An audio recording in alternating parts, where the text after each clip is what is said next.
Hello साथियों, नमस्कार, जय हिंद। वेलकम है आपका नॉलेज हब एचएस के अंदर। आज के इस वीडियो का जो विषय है वो इस प्रकार से है, बहुत अच्छे विषय हैं। इसमें पेंशनर्स के लिए बड़ी खुशखबरी है।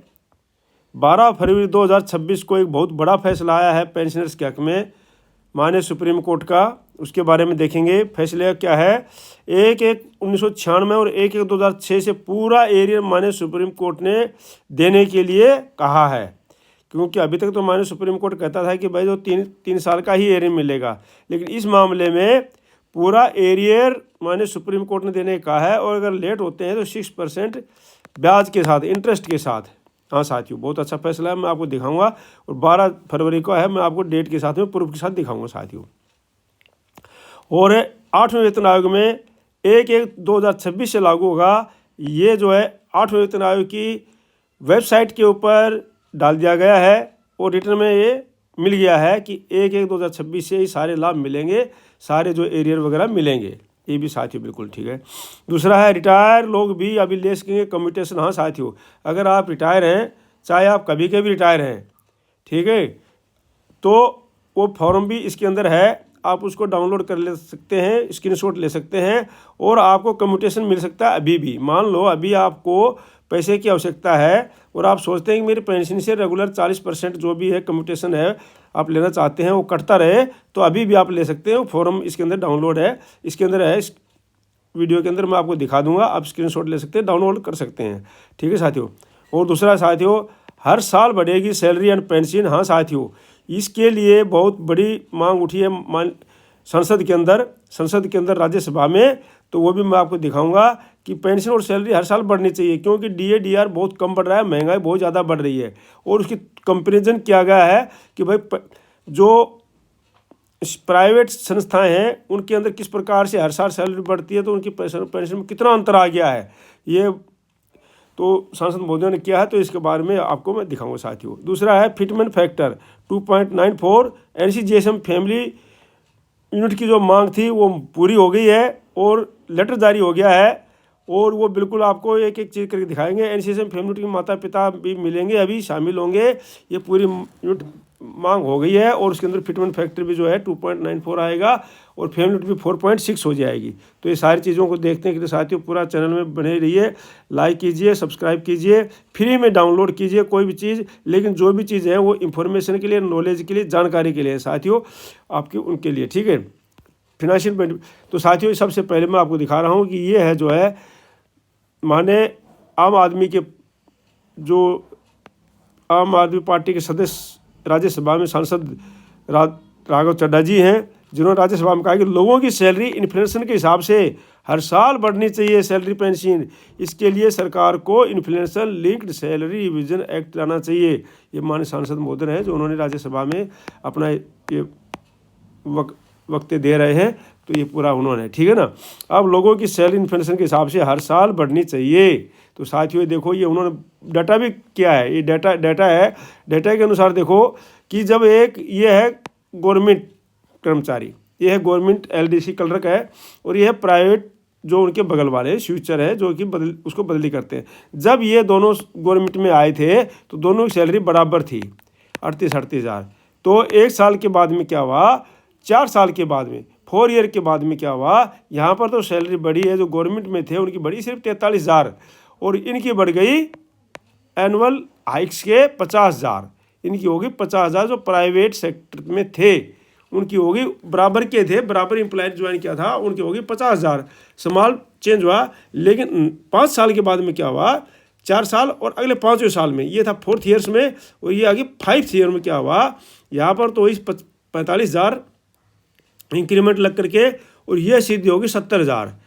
गैप हो गया, 40% हाइक हो गया, एकदम से गैप ओपन हो गया पूरा है साथियों। अब जो 3 साल के बाद में 8वें साल में यहाँ पर MACP लग गई, तो यहाँ MACP लग करके और सैलरी हो गई, मान लो प्रमोशन भी हो गया, तो ये होगी 54 हज़ार। यहाँ पर होगी 54 हज़ार, MACP से जंप कर गई। लेकिन ये जो प्राइवेट सेक्टर था जस्ट बिफोर स्विच, ये हो गई 95 हज़ार। तो देखो यहाँ पर कितनी हो गई, सिग्निफिकेंट काफ़ी अंतर हो गया ना। अब 9वें साल में क्या हुआ, आफ्टर स्विच जो है 9वें साल में यहाँ होगी 57 हज़ार सरकारी की, और यहाँ होगी सीधी की सीधी 2 गैप डबल हो गई, 1,30,000 1,30,000 हो गई यहाँ पर सीधी। और 12वें साल में क्या हुआ, यहाँ तो 65,000 हुई और यहाँ होगी 1,80,000। इसलिए माननीय संसद महोदय का कहना है कि जो है ये सैलरी बढ़नी चाहिए हमेशा, कैसे, हर साल रिवाइज होनी चाहिए इन्फ्लेशन के आधार पर। साथियों ये संसद महोदय हैं, बड़ा अच्छा पॉइंट उठाया है पेंशनर्स के लिए और इनके लिए, ठीक है साथियों, कर्मचारियों के लिए, सबके लिए बहुत अच्छा संसद। तो इसको आप कमेंट करना, लाइक करना, इसको शेयर भी करना, ठीक है साथियों। अब साथियों ये जो माननीय न्यायालय का फैसला, माननीय सुप्रीम कोर्ट का जो फैसला है, बहुत अच्छा फैसला आया है पेंशनर्स के हक में। देखो माननीय supreme court of the India civil appeal, तो साथियों ये देखो वर्सेस किसके लिए है, union of India through secretary and others versus जो है Shri SGT Girish Kumar and others. और साथियों ये जो पूरे के पूरे पिटिशन्स हैं जो भी हैं, ये डाली हुई सिविल, ये जो नंबर है इनके, वो ये नंबर जो भी हैं। तो साथियों अब जो है जजमेंट है, ये जजमेंट है साथियों, इसके अंदर जो है पूरा आर्मर्ड फोर्सेज ट्रिब्यूनल है। और साथियों अब कहने का मतलब आर्मर्ड फोर्सेज हो, लेकिन ये सभी के लिए लागू हो जाता है, ठीक है नहीं, सभी के लिए धीरे धीरे सब लागू हो जाता है। ये 2010-12-2014 का यूनियन ऑफ इंडिया अदर्स था साथियों। अब जो मैं ज़्यादा आपका समय नहीं ले रहा हूँ, मैं सीधा आपको फैसले पर लेके जा रहा हूँ। फैसला क्या आया है ये पूरा डिटेल दिया है साथियों, आप पढ़ सकते हैं, जो साथियों को चाहिए तो ले भी सकते हैं। फैसला क्या आया है ये सारा देखो कंक्लूजन है साथियों, और मैं आपको फैसले पर लेके जा रहा हूँ। तो सीधा का सीधा फैसला देखो बोला उन्होंने, भाई ये फैसला है, ये बोला है कि appealed held entitled disability pension including the benefit of broad banding due to them with effect from 1/1/1996 और 1/1/2006। हाँ साथियों 1/1/1996 और 1/1/2006 से जो इसको लागू करना है बिल्कुल। और एज द केस में भी along with interest 6% annual, 6% accordingly the aforesaid appeal are allowed. जो अपील थी वो अलाउड हो गई। Pending application if any are disposed of there shall be no order as to cost. तो साथियों बिल्कुल स्पष्ट कहा है, ये है न्यू दिल्ली फरवरी 12, 2026 को जज साहब है इनके, ठीक है साथियों।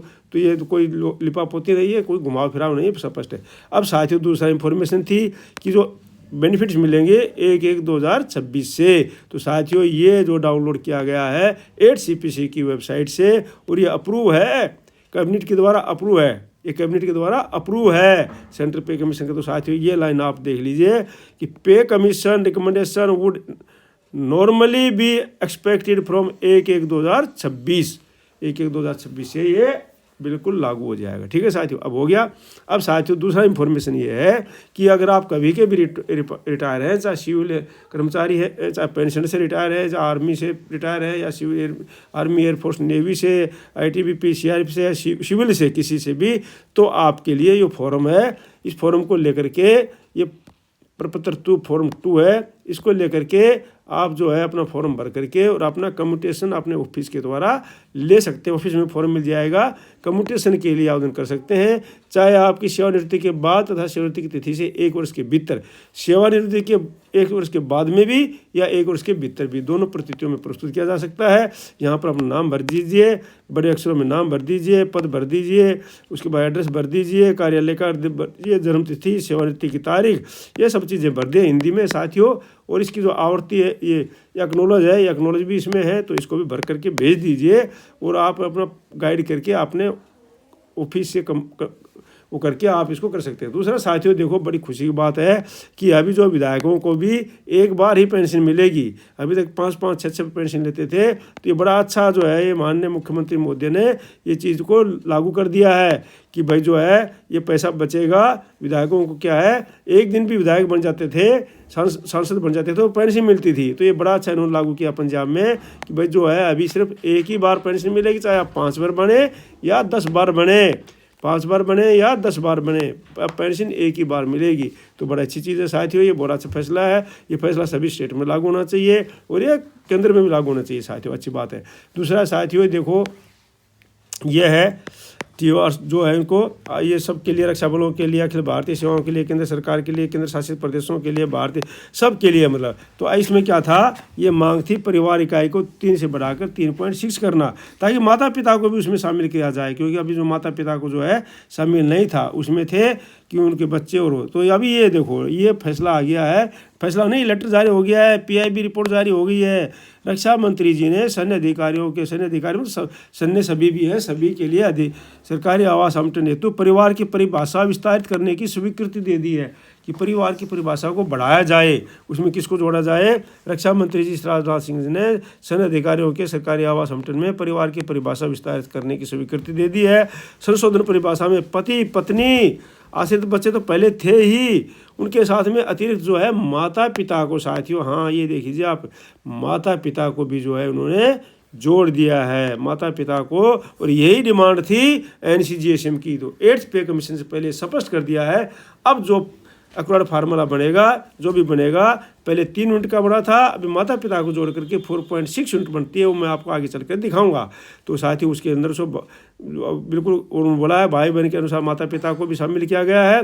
विस्तारित परिभाषा में समय अधिकारी को लाभान्वित होने की संभावना है, जिसमें माता पिता के साथ में रहने वाली अवैध महिला अधिकारी भी शामिल हैं। अब साथियों ये निर्णय माता पिता और वरिष्ठ नागरिकों के भरण पोषण कल्याण अधिनियम 2007 को ध्यान में रखते हुए लिया गया है, जो पारिवारिक दायित्व देखभाल व्यवस्था के बदलते स्वरूप को मान्यता देता है। यह वरिष्ठ नागरिकों के कल्याण, पारिवारिक खुशहाली, सामाजिक अंतर्गत पीढ़ीगत संबंधों को सुदृढ़ करने की सरकार की प्रतिबद्धता रेखांकित करती है। तो इस प्रकार से साथियों ये बहुत अच्छा फैसला है, इसको लाइक करना है अपने साथियों। अब मैं दिखाता हूँ साथियों आपको रिपोर्ट ऑफ 7 CPC में थोड़ा सा लेके चलता हूँ और आपको पूरा कंक्लूजन ठीक कर देता हूँ। तो साथियों सब कुछ जो है आपको ये देखो साथियों, ये जो है 1/1/2016 से 7 CPC का लागू हो गया था। अब उसमें जो मिनिमम जो सैलरी हुई थी, रिकमेंडेशन की गई थी मिनिमम, साथियों क्या गई थी, मिनिमम सैलरी 18,000 की थी, 18,000 क्या की थी, 18,000 रुपया पर मंथ मिनिमम, पे लेवल 1 की, ठीक है ना ये साथियों। अब ये कैसे की थी, तो ये मैं आपको दिखा देता हूँ। ये अक्वायर्ड फार्मूला है, 7 CPC से लिया गया है, चैप्टर है 4.2, और इसके अंदर जो rice, dal, grain, fruit, sugar, edible oil, fish सबका खर्चा लगाया गया था 3 फैमिली यूनिट के लिए। कितने के लिए, 3 के लिए। अब 3 फैमिली यूनिट लिखा हुआ साथियों, 3 PCU। अब उनका खर्चा आया था खाने पीने का 9,216। अब साथियों उसके बाद में खाने पीने के अलावा भी था fuel, electric charge, water charge, marriage recreation, और ये जो था सारा जो था इन सबको लगा के खर्चा आया था 17,992। और फिर जो 18,000 रुपया जो है खर्चा आया था टोटल। तो टोटल साथियों ये देखो, ये जो है 18,000, ये जो पे मैट्रिक्स है 7 CPC की, तो पे लेवल 1 के लिए मिनिमम रखी थी 18,000। अब साथियों हम देखते हैं अभी कितना होना चाहिए।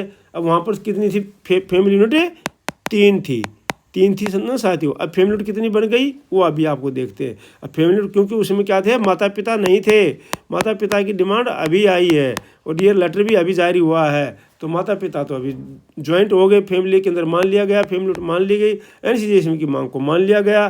तो जो है पे कमीशन से पहले क्लियर हो गया ये। तो अब जो है पहले किस प्रकार से था, अभी क्या है, पहले था सेल्फ 1 था, स्पाउस 0.8 थे, चिल्ड्रन 0.6 को माना जाता था, इंटू 2 तो 1.2 था।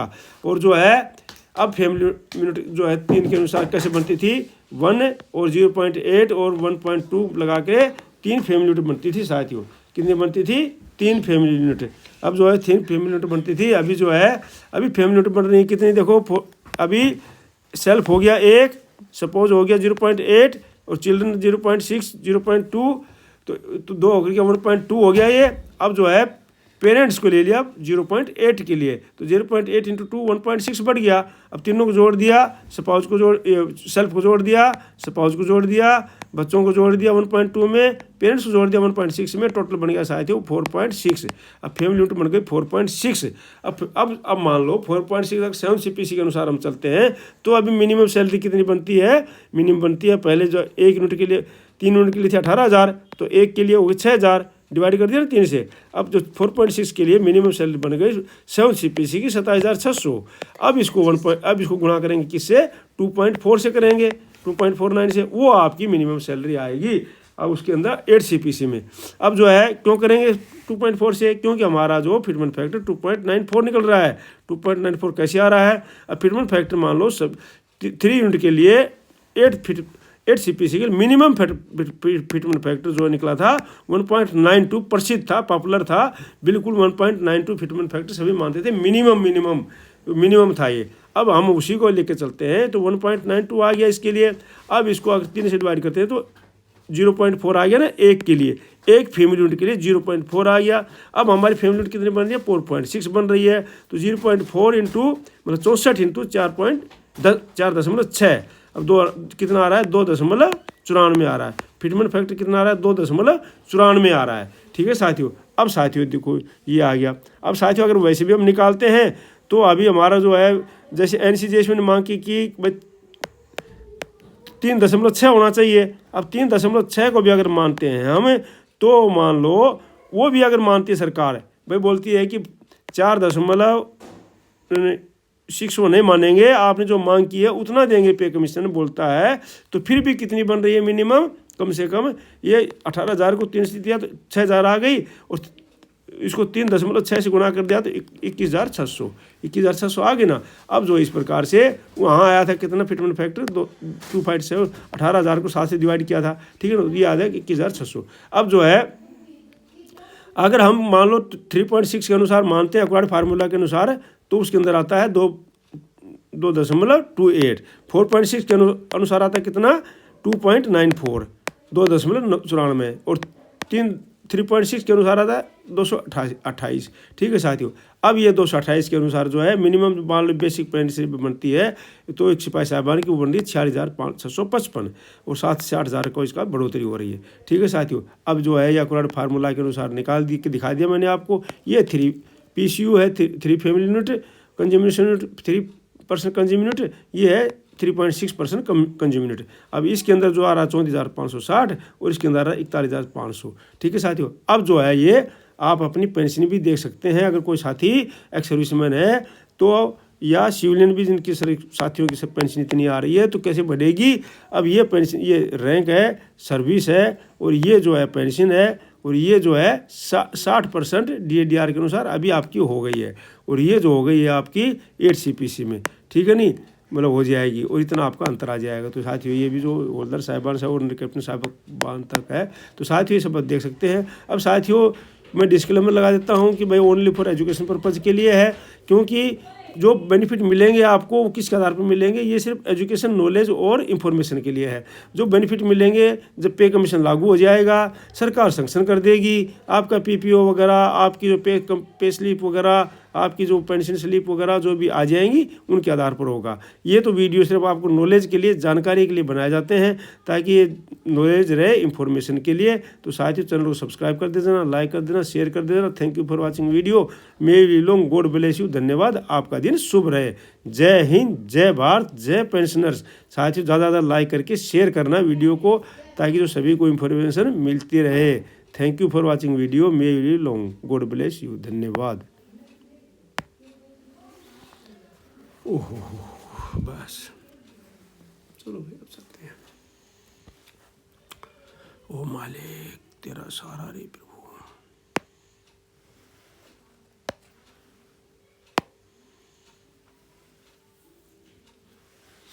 भगवान तेरा सहारा भाई।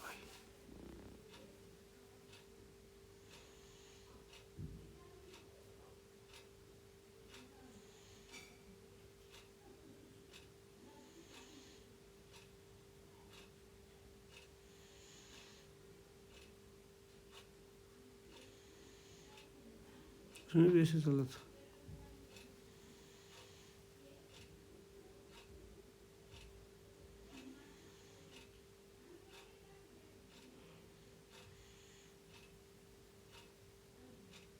यार क्या बात हुई, और बंद नहीं किया यार।